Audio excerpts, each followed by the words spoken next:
This is the 2025 Honda NT1100 DCT. We're going to review it today on Cruiseman's Garage.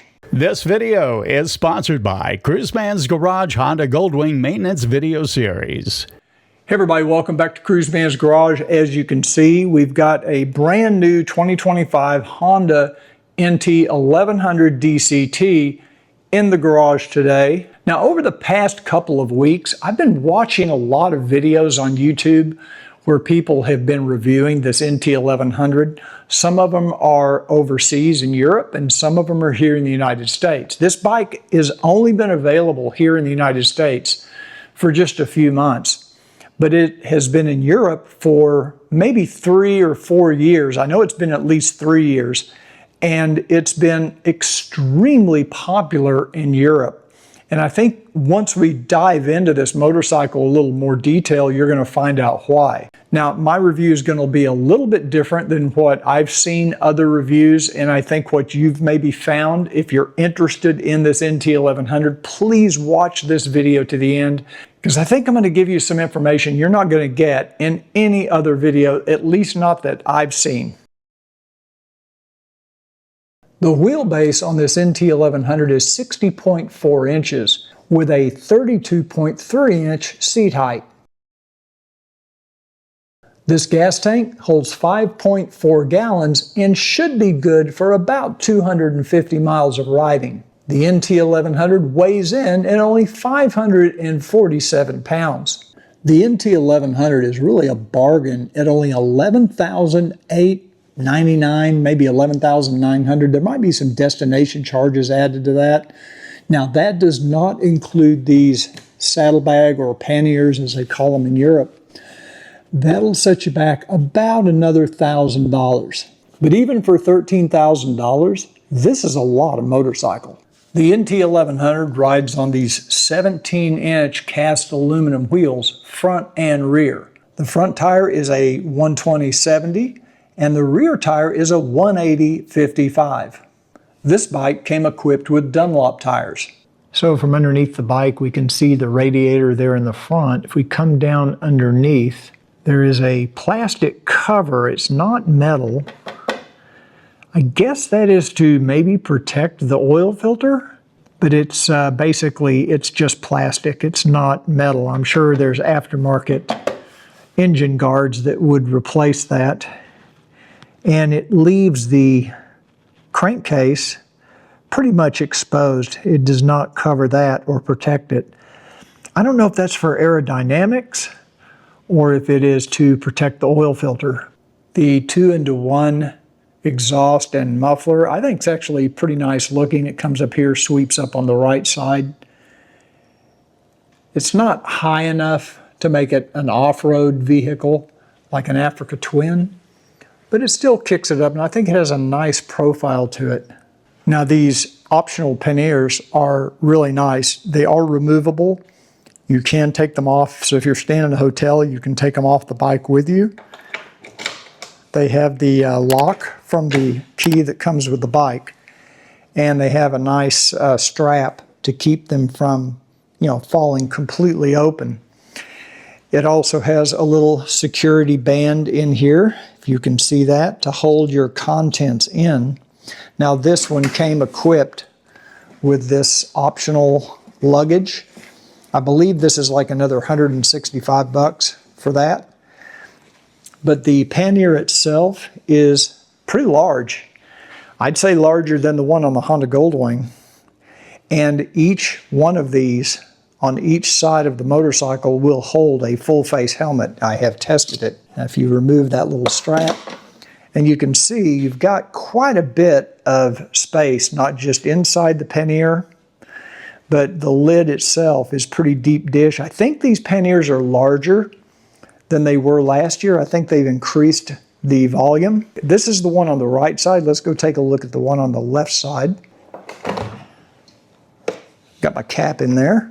There is a little bit different shape to each of the interior of the panniers. There's no lighting, there's no electronics because these are removable, but they're very spacious. And you do have to lock these to remove the key. So Honda is kind of forcing you to make sure you keep these things locked, which I think is a good feature. And you cannot remove these, you can't lift the handle to take these off until you unlock the bag.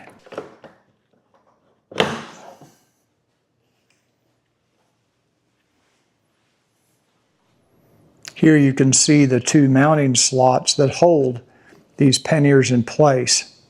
So to reinstall these, you want to make sure you're lined up with this little rubber isolator right here. Make sure your top pieces are lined up, and that fits down right over that. And once you're there, you're locked in. Now the NT1100 does have an adjustable windscreen, and it has kind of a unique mechanism that apparently has been redesigned since the previous generation. And it has this handle here on the left side, and you basically pull it out. It's kind of spring loaded, and you pull it out and lift up to adjust the windscreen. It's got quite a bit of travel. It actually comes up pretty high and actually changes positions. My concern is I don't think this is something you'd be able to adjust while you're riding. I think you'd have to either get off the bike to do it, or you'd have to be at a stoplight, and then it's kind of an unnatural motion to pull that hard, to pull that spring out while you're in motion. And like I say, I'm struggling with it right now. Seems like they could come up with a better system. I know that it's better than the previous system. I think it could still be improved. That's the lowest setting right there. And I think there's 5 different detents where you can stop the windshield. This mid setting is what most riders find to be the most comfortable.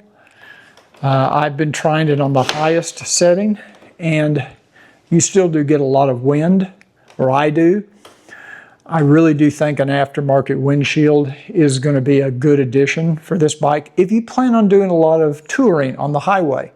Now Honda's also added these little plastic deflectors, which do actually help keep some of the wind off of your hands, and I think even off of your shoulders. So these actually do make a difference. This NT1100 is powered by a 1084cc liquid-cooled 22.5 degree parallel twin with a 92mm by 81.5mm bore and stroke. It has a 10.5 to 1 compression ratio and 4 valves per cylinder. Power gets to the rear wheel by a 6-speed automatic dual clutch transmission with a final drive, a 525 chain. On the left side of the engine, you'll find the oil filler cap here, as well as the dipstick down on the lower front part of the engine. Got a long dipstick. These are actually wind deflectors to keep some of the wind and cold air off of your feet and your lower legs. Everything I've heard online says they actually do make a pretty big difference. Big kudos to Honda for including a center stand. However, I can tell you, and a side stand, and the side stand actually has a pretty nice big foot on it, bigger than the Goldwing. I like that. I will tell you that it is a little difficult to get this bike up on the center stand with the panniers or saddlebags installed. It's easier if you remove the left saddlebag to get it up onto the center stand. Now the NT1100 does come equipped with this luggage rack, and it also has the passenger grab rails. You can see the knockouts, little rubber plugs there. That's how you would mount the optional tour pack or top case. I find the seat to be relatively comfortable. I don't think most people are going to have trouble with their feet reaching the ground with this seat. If we check out the LED lighting, you can see those daytime running lights, which in Europe also double as turn signals. The American spec has the other turn signals, the external turn signals, but on the European models, I believe this becomes the turn signal as well. Maybe there's some regulation in the United States that they have to be too farther apart, I'm not sure. But it has a pretty nice look from the front. And then if we come around to the rear of the bike, you have the rear tail light, brake light combination. Of course, this screen, it is a touch screen. Very nice display, very colorful. And it does adjust the brightness automatically. There's a secondary screen down here with your neutral light, your oil, pressure, traction control, and ABS brakes. The 43mm inverted Showa cartridge type telescopic front fork has an adjustable preload with 5.9 inches of wheel travel. And if you look at the top of the front left fork tube, you can see that preload adjuster. Out back, we've got a ProLink system with a single Showa shock with adjustable preload, and it also has 5.9 inches of travel. When it comes time to bring the NT1100 to a stop, up front you've got dual 4-piston calipers with 310mm discs, and in the rear we have a single 1-piston caliper with a 256mm disc. ABS brakes all around. DCTs are always in neutral when the engine is turned off, so Honda gives you a parking brake on the right side of the handlebar.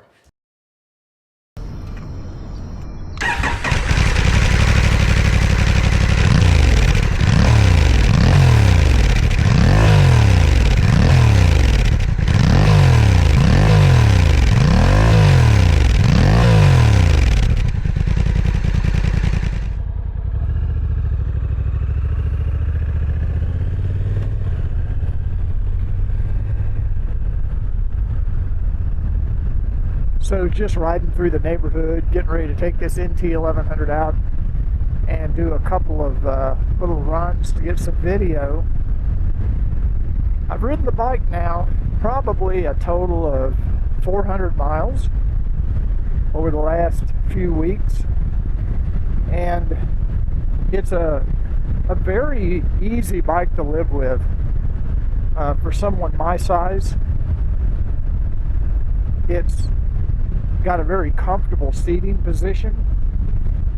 Now, just so you know, I have a 32-inch inseam. I'm 6'2", and I find that the reach to the handlebars is okay. I'm a little bit forward, but not bad. I can still sit up straight. It's got a very upright seating position. As far as the seat, the way it's contoured and designed, I think if you had a 31 or 32-inch inseam, you'd be able to reach the ground. I'm going to put the face shield down a little bit to help block some of the wind. Now my camera prevents the face shield from going down all the way, but I think it'll help. And that brings me to my only major criticism of this bike for someone like me, my size, and that's the windscreen. I get a lot of wind on my head. But you know, that can be solved with an aftermarket windscreen. That's not a super expensive fix. It's something that can be dealt with, which I like.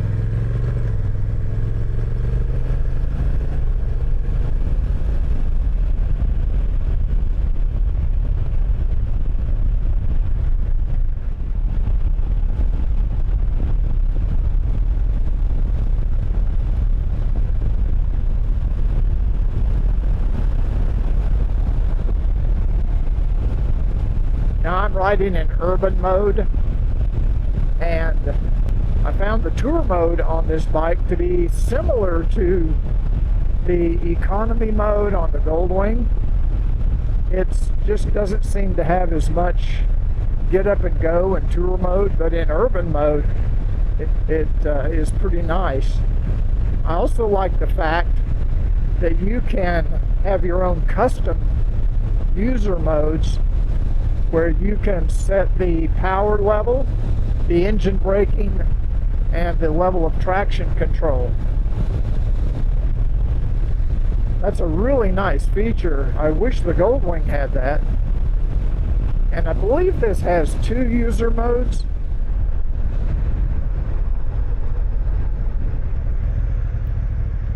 I think Honda really did hit it out of the park on this engine.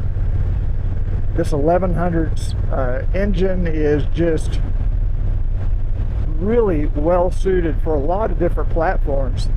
It's the same engine in the Rebel 1100. It's the same engine in the Africa Twin. And it is just a powerhouse.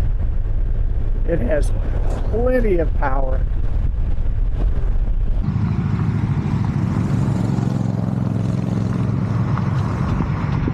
And it's very, very smooth.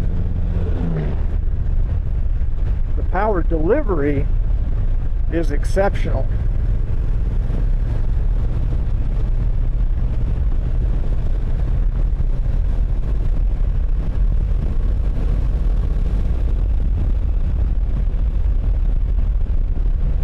Brakes also is an area where I think Honda did about as good as you could expect. The braking on the NT1100 is exceptional. It's smooth, predictable stops, no jerkiness at all, ABS brakes all the way around. It's just, I would say, probably some of the best brakes that I have experienced on any bike I've test ridden. Handling on this bike is probably its strongest suit. The bike just changes directions effortlessly. It's really got a nimble geometry. It just handles great. Robert and I took the bike out to FM 455 here in Dallas Fort Worth, which is where we have the few twisty roads in our area, and it was a blast. I mean, this bike would be amazingly fun in any area of the country, California, Tennessee, North Carolina, where you got twisty roads, back roads. The bike is just built for that. It's really got great handling characteristics. Okay, we're going to do a little acceleration test here from about 10 miles an hour in urban mode, not sport mode, just urban mode. And let's get it.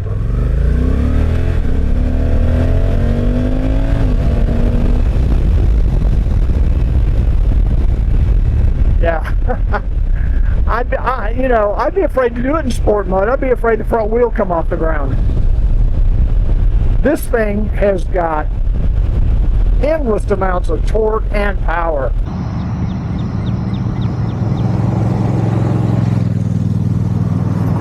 It really is exceptional. Now, I've watched a lot of reviews on this bike, and I've heard some criticism of the suspension. And I suppose if you're a really aggressive rider, maybe the suspension is a little soft. And it could, of course, be a little more adjustable. You do have preload adjustments on the front and the rear shock. I did adjust the preload on the rear shock. I haven't touched the front forks. I find the ride to be very compliant, but like I say, I think if you're a really aggressive rider, maybe you want to see if Traction or one of these other companies can modify the suspension and stiffen it up for you a little bit. Now, I don't know what the bike would be like fully loaded 2-up. It could be a little bit undersprung for that type of situation. But I don't think this bike was really designed for 2-up riding.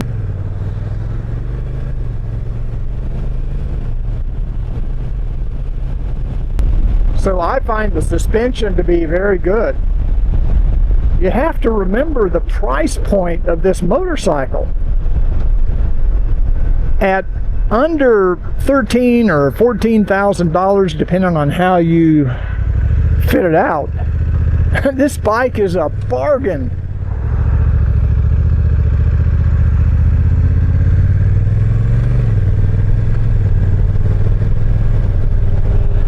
This is a fun bike to ride.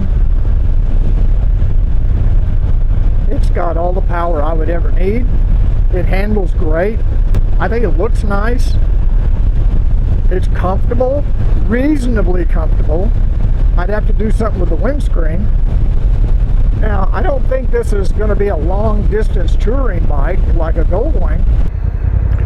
The dash is very easy to read even in bright sunlight.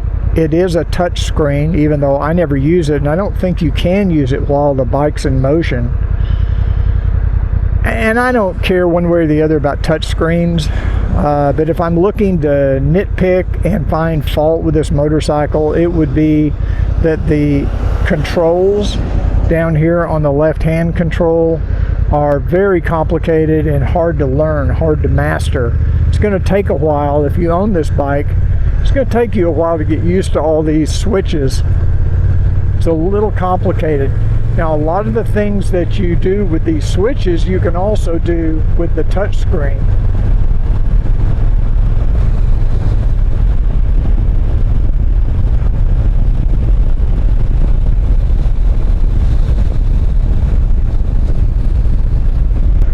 I think this bike will satisfy a lot of needs. It checks a lot of boxes. Great brakes, great handling, good styling, good in the area of comfort, great electronics package. Actually, somehow I ended up in user mode 2. I'm not sure how that happened. Let's see if I can see, like right now, even though I've ridden the bike several times, I can't remember how I change user modes. I know it's one of these buttons over here. There we go. Now I'm in tour mode. It's the up arrow button.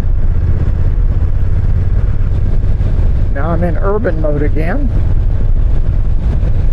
And now I'm in rain mode. And user 1, user 2, and then back to tour, back to urban. Now if I want to go into sport mode, I simply hit the drive button down here, and that puts it into sport 1. Now it still shows urban on the screen, but over on the right it shows S1. And it definitely has a little bit more pickup, a little bit more pep. Shift points are higher in the rev range. Now you have to press and hold it to go to S2. So now I'm in Sport 2, and if you press and hold, it will go to Sport 3. So now I'm in the most aggressive mode there is, and at 36 miles an hour, I'm still in third gear. Now if I go out of sport mode, back to drive in urban mode, see, it immediately takes me down to fifth gear at 36 miles an hour. Actually, I'm in sixth gear. So I'm all the way through the gears at 36 miles an hour. But if I go to Sport 3, it'll keep it in third gear. So that just gives you a little bit of an idea of how the sport modes can alter your shift points and your power levels.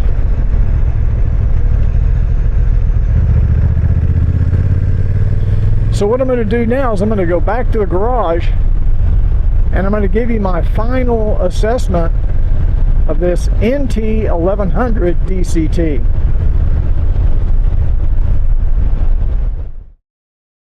Okay, so now it's time for me to give you my final thoughts on this NT1100 DCT.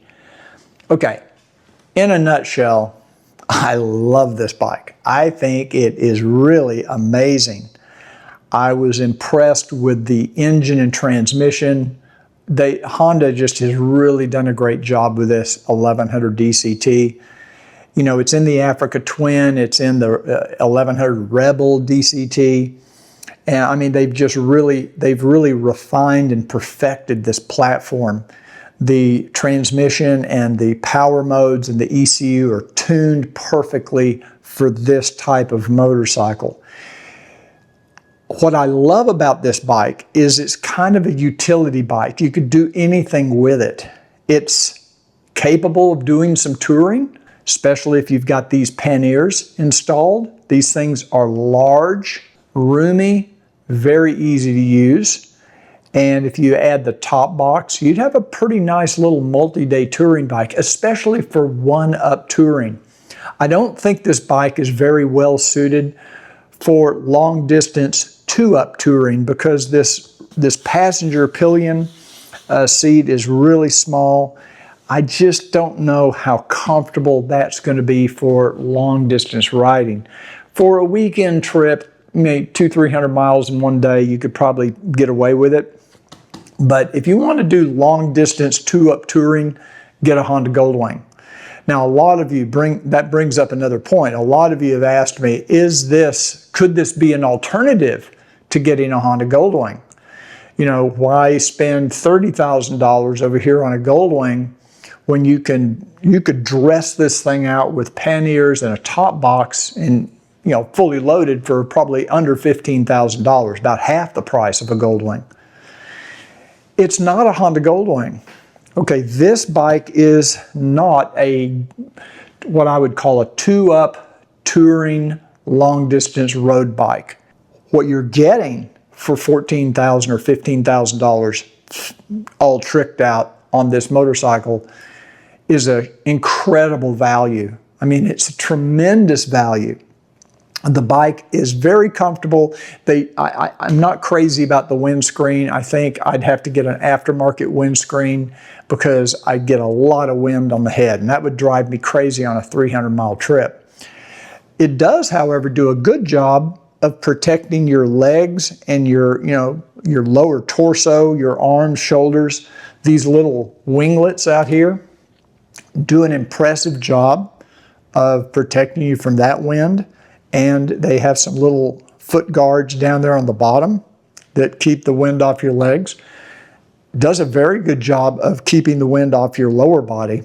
The seat is moderately comfortable. I don't know. There aren't too many motorcycles I've reviewed that have what I consider to be really comfortable seats. This one's okay. It's sculpted in such a way that I think if you have a 30 to 32 inch inseam or longer, you're easily going to be able to flat foot because this is very narrow in the front. Gives your legs a little more room to reach the ground. Electronics are very sophisticated, even more so in some cases than the Honda Goldwing. You've got a touch screen. It's a very bright screen. It's very easy to see. You can customize the screens to different looks to show you different information, something I wish we had on the Goldwing. The only criticism I have on the electronics would be this left-hand control is extremely cluttered with switches and buttons. It's hard to remember what things do what. And the touch screen, of course, you don't use that while you're riding. You only use that when you're not riding. So everything you can do with the touchscreen, you can also do over here with this panel. Cruise control worked flawlessly. I like the way they integrate the sport mode into the drive switch over here on the right hand control. So if you want to just go into sport mode, you just basically hold down that bottom button and you're in sport mode. If you want to go in, you have 3 different sport modes. Very easy to get into manual shifting if you need to. I personally, when I'm on really twisty roads, I like to shift manually using the little paddle shifters. Very easy to do. They included a USB port, so you have Apple CarPlay. If you need Apple CarPlay, you can do that. They included a power port over here, like a cigarette lighter style port on the left side. I think Honda did a great job. I think this bike is a huge value proposition. Now, I have heard some people say, boy, if that bike just had a drive shaft, I'd buy one. But let me tell you what happens with a drive shaft. Number one, you get less power to the rear wheel because the drive shaft is not as efficient as a chain when it comes to power delivery. So you give up a little bit on the power side. Number two, you're going to add weight to the motorcycle, probably 30 to 50 pounds of weight, just to have that rear differential and all the, heck, it may weigh more than that. I don't know. It's heavy. And the third thing that happens, you're going to add about $1,000, maybe $1,500 to the cost of the motorcycle. And Honda's goal with this motorcycle was to be competitive with the Versys 1000 from Kawasaki, some of the other ones out there. I'm not familiar with all the brands and all the models, but they wanted to make this an affordable sport touring bike, and they've done that. This thing is a literal bargain for what you get for, what, $12,000 roughly, and out the door maybe $13,000 with, you know, tax and everything. I mean, it's stupid cheap. So, you know, throw the saddlebags on there, throw the top box on there, you could literally be out there for $15,000 and have a really nice little touring bike. You can do anything with this bike. If you see a dirt road you want to go down, you could do it. It's not an Africa Twin. It's not an off-road bike, but it's capable enough to where you could go down a, you know, not a really rough dirt road, but you could get down a dirt road if you need to and not be too concerned about it. Honda Goldwing can do that too, but if you drop your Honda Goldwing on a dirt road, you've dropped a $30,000 motorcycle that weighs 1,000 pounds. You're going to have a lot of fun picking up a Goldwing on a dirt road, let me tell you. I've done it. And this bike weighs 545 pounds. So if you drop this bike on a dirt road, you know, you're not going to have as hard a time picking it up. This bike is made for street use, but if you need to go down a dirt road, you could do it. Beautiful bike, relatively comfortable seat. Love the panniers, really large and in charge. Each pannier can hold a full face helmet.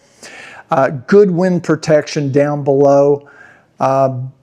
Mirrors are rock solid. When you're on the highway, there's no vibration in the mirrors, almost no vibration on the hand grips, and no vibration on the foot pegs. It's very smooth, very comfortable. Cruise control, put it on 70 miles an hour and you can go all day long. 5.4 gallon fuel tank should take you 200 to 250 miles without any issues. So it's got good fuel capacity. It's got almost the same fuel capacity as the Honda Goldwing. And I'll go so far as to say this. If I ever got to a point where I could not have a Honda Goldwing, maybe I get to where I can't manage a 1,000-pound motorcycle, this would be my first choice. This would be the bike I would replace the Honda Goldwing with. I could live with this bike and its shortcomings. I could live with it. Right now, I'm keeping the Honda Goldwing. But nevertheless, that's my review of the NT1100 DCT. If you have any questions, put them in the comment section down below. Thanks for joining me. I know this is a long video, but it takes a while to go through all the features on this motorcycle. I'm actually going to do some other videos on this bike. We're going to dive into the electronics a little more in another video. We're going to do a comparison. I'm going to have Dale give you a comparison between this and his Africa Twin. So if you are considering either this bike or the Africa Twin, you'll want to make sure you watch that video. So the only way you're going to know when that video comes out is if you subscribe to this channel down below and click that notification bell, then YouTube will let you know when that video comes out. You definitely want to watch that because he's got some great insight on these two motorcycles compared side by side. He put 600 miles on this bike, and he'll compare it to his Africa Twin. I'm also probably going to do an oil change on this bike. I might videotape that so you can see how easy it is to maintain. I'd say this bike is fairly easy to maintain compared to a lot of motorcycles. It looks like it's very approachable. So that's it for today. Thanks for joining me. If you like this video, please give it a thumbs up. That really does help my YouTube channel. And as you can see, I do have an NT1100 shirt now in my Cruiseman's Garage merchandise shop. Check it out. It's not exactly like this one. We updated the design a little bit, maybe improved it a little. But as you can see, we've got front and back NT1100. So if you own an NT1100, maybe you want to pick up a shirt from my merchandise shop. Thanks for joining me. Until I see you on the next Cruiseman's review, remember, ride often, but ride safe.